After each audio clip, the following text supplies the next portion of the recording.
Happy Monday. Wait, it's not Monday. It's Friday. Happy Friday. Thank you. I'm a You dance too. teacher in Canada. Really? Yeah, you want to learn to dance? Super.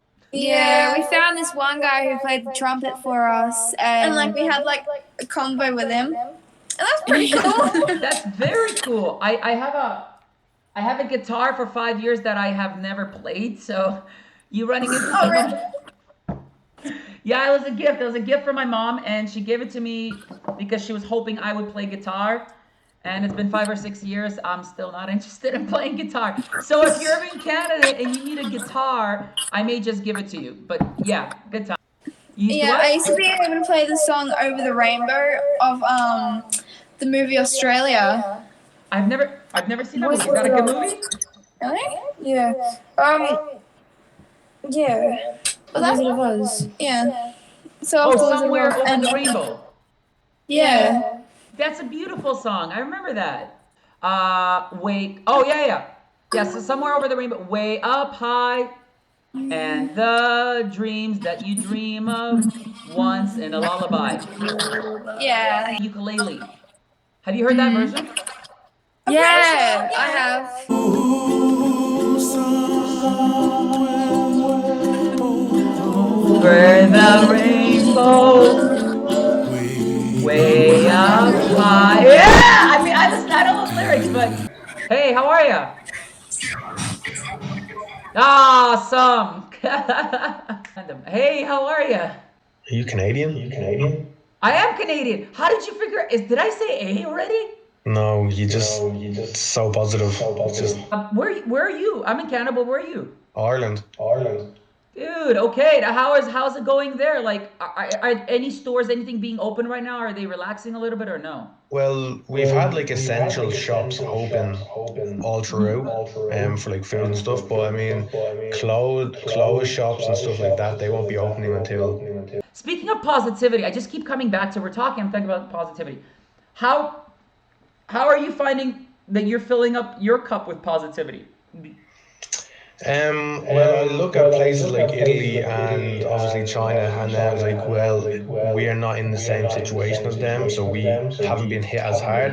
That's what I've done throughout my life. I always look at the less fortunate and then say, I'm lucky to be how I am now. So yeah, it's shit. Like we can't go out. I have to like I haven't been in college in 2 months and I haven't been out with my friends. So it's shit. But like I don't know anybody that has it personally or has died from it. So it's not as bad as everyone Yeah. else. So I'm taking positivity from that. So I mean that's all I can do. That's awesome. You're practicing gratitude, dude. That's what you're doing. Gratitude, yeah, I guess, yeah. Yeah. Yeah, because you're like, I have these things. I should be grateful. I should have been an ungrateful sob. Mm, Just right, like, because there's always worse, yeah. and so from that you pull strength, dude. Great. I never thought about it like that, but yeah, that's yeah. And it's kind of like got to the point where it's just subconscious, it's just embedded in me to do that. So before I used to always think about the worst, but then like things happen in my life where I've changed and then I just focus on the positive and the bright side of things, whilst also being realistic to some degree, but the positive mainly is what I focus on. Dude, so can you remember what was one big change then? I'm curious, like, what was, and I'm assuming Uh, like it came from a difficult time. that is a thing of my dad. Okay. He passed away 4 years ago, just over 4 years ago, and he had cancer. And I could tell he was being positive for us, for his children. And like so, like I was the oldest out on my dad's side of the family, and I could tell he was being like strong and positive for us, and then that really did reinforce positivity in me. So from such a bad thing, like I've picked up the ability to see things on the brighter side and be more positive. So he taught me so much, and I was in foster care, so I never really seen my dad a lot. So when I did, so before I found out he was sick, I hadn't seen him in a few years. Then I found out he was sick, and then I was up with him every day almost for best part of 14 months.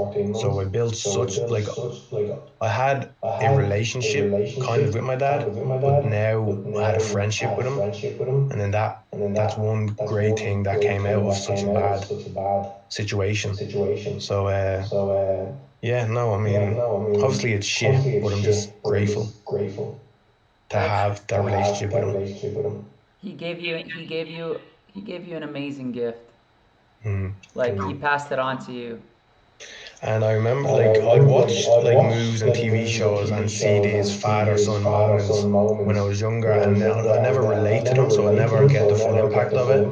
But now, my God, every time I see them, like I get like a bit emotional, and yeah, Yeah, you're yeah, dude, right. I Yeah, cry, it's man. I 100%, a and hundred it's percent, I get that. and like men aren't supposed to be emotional, but when I Yeah. was up with my dad, like we'd sit there and I'd cry and like I'd hold his hand and stuff, and then it would just be a great moment that I think everyone should have with their dad. Obviously, not being in the situation where he's sick, but just to Yeah. have that with their dad, because then you can get rid of the whole, be a man, toughen up, which is mentally damaging, And exhausting. exhausting. It's hard to keep up bravado of, mentally tough all the time. Yeah, I mean, dude, you just so much of what you're saying is hitting me personally because I grew up. So with my dad, my mom and my dad separated, and so when we came to Canada, we were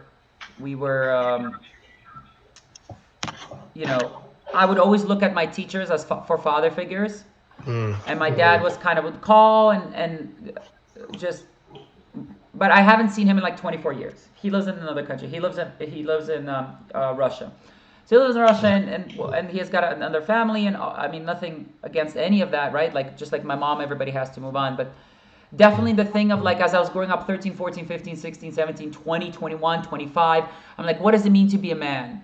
Because I had this mm, like vision in my mind of like this is what my dad is kind of like, and I have memories of him, but like of the strong, blah blah blah. But then I'd be like watching like cartoons and stuff, right, by myself in my room, and I'd be crying, and I'd be like, am I broken? Is there something wrong with me? Should I not be? And Doing recently, especially in the last yeah. 3, 4 years, I'm leaning into this idea of like vulnerability is the ultimate courage. This, and she's like, Come that's vulnerability. She's like, that's what you on. need to be showing. Yeah. This, and I think And sorry, go on. go and what? No, no, go, go, go, go. Yeah, yeah. I think I can understand from obviously being in the position of being vulnerable and then having that taken advantage of, or your needs not being met the way they should. So I can understand how people are reluctant to be vulnerable, but I think once you find that right person, and it could be a parent, like some parents, they just are dickheads. Like there's no way around it. But once you find that person, be a like a husband, a wife, a friend, it doesn't matter. And once you open up to them and they accept you and they care for you, well, then the feeling is just like amazing. Like the unwavering support is just something that you never thought you could ever feel, but then you do. So I think there's amazing amount of strength in being vulnerable. Like I felt like my role, thinking about what it means to be a man, what it means to be a leader, and all this stuff. I felt like my role needs to be the perfect leader, no mistakes, no Mm, weaknesses, and whatever. And what I realized was people can't connect with that, and that's not what really people need. People need an environment where they feel that they can be themselves, and if they're scared, they can show that they're scared, not judge for it. And I realized that the only way that can happen is if I lead by example and mm, talk to my students about all the times I was scared, if I'm uncomfortable, acknowledge the right, like acknowledge all of that, and mhm. really just walk in naked, right? Like walk in, this is exactly who I am. I've suffered, I've struggled, and like open throughout the classes where it's it's not I think one of the best rewarding things one of the best things that your dad showed you, you said the friend thing. Like, we bonded as friends. And I think, like, when we take off that hat, that role that we feel like we need to play, because we're not just two-dimensional. We have so many dimensions, so many roles we play. But if we come in as a human being and we come in with another human being who says, I accept you, it's such a massive thing. And I had to learn that vulnerable. The only way other people can feel vulnerable is if I just come in as a human being, not as a role of a director, not as a role of a teacher, and practice that. And I think you're headed right on the point of that it's so amazing to have someone show you that it's possible. That's why. Because it gives you the light, that candle, that you can go out into the world. And some people will kind of blow on it unintentionally because they're just not ready for it, because they're still at a different stage, and that's okay. And I've learned, like, now as I surround myself more and more with people who are themselves vulnerable, who are open in the school, right, in my community, like, how am I finding these people where, like, 6 years ago I couldn't find anybody? Like, how was the transition? It was the hardest thing. It was fortunately finding a mentor and someone who believed in me, and at the same time, it's like you have to be, because in Ireland you have those, right? You have Canada, we have those lighthouses. Like, the only way you can pull the right ships in is be a lighthouse. And it's some ships will still crash into you or whatever. It's just gonna happen. But as you kind of clean that lens, that brings out the light, because that's where the game is. The light is always there. It's just cleaning it, letting the world see more of it. Then you pull in the right ships, because then what happens is the people who aren't ready for vulnerability will just step back, and there's nothing wrong with the lighthouse. And then the people who need the light and want it, they'll get pulled, and then you're surrounded by all these people who are kind and vulnerable and whatever you need, and you're like, how did it happen? Where it's like, I just kept wiping my lens. I kept just having where I think you're right about it. It's like some people will get hurt, and the lesson they'll get is, cover up the lens, right? Close the word. Because I'm like, no, that's not the lesson. The lesson is you just need to judge people better about what you need and can they provide you those needs. The lesson isn't, I touched the stove, I got burned, never reach out. No, it's like, no, pay attention. Is the stove on? But still reach out, right? Yeah. I think that's a great analogy. And people need to learn to learn, basically. Yes. So they need to know what type of person. So everyone knows that old age saying, like, never judge a book by its cover. But we all do it consciously, and we should do it to some extent.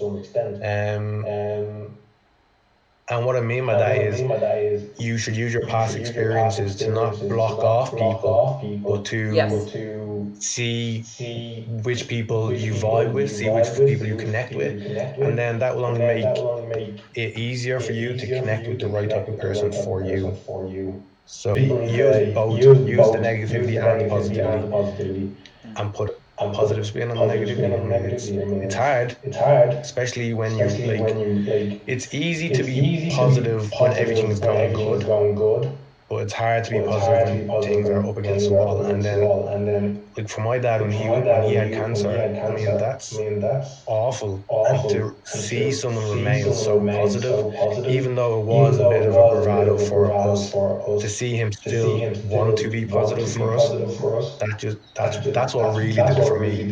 Like, damn, what he's going through, I cannot imagine, but he's still being positive. That's just what a lesson. That's a lesson in itself. Yeah. When dark, be positive. Dude, I love it, man. Thank you so much for sharing, like, your story with me, and just thank you for listening. Yeah, of course, man. So I mean, listen, I'm excited for you to keep polishing, like I am, that lighthouse, right? Just to keep pulling in more of the people that you need, that you deserve. Oh yeah.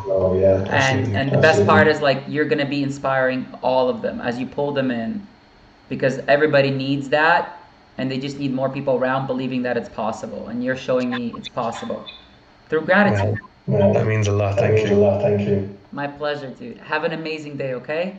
You too. Thank you. Cheers, man. Bye. Bye.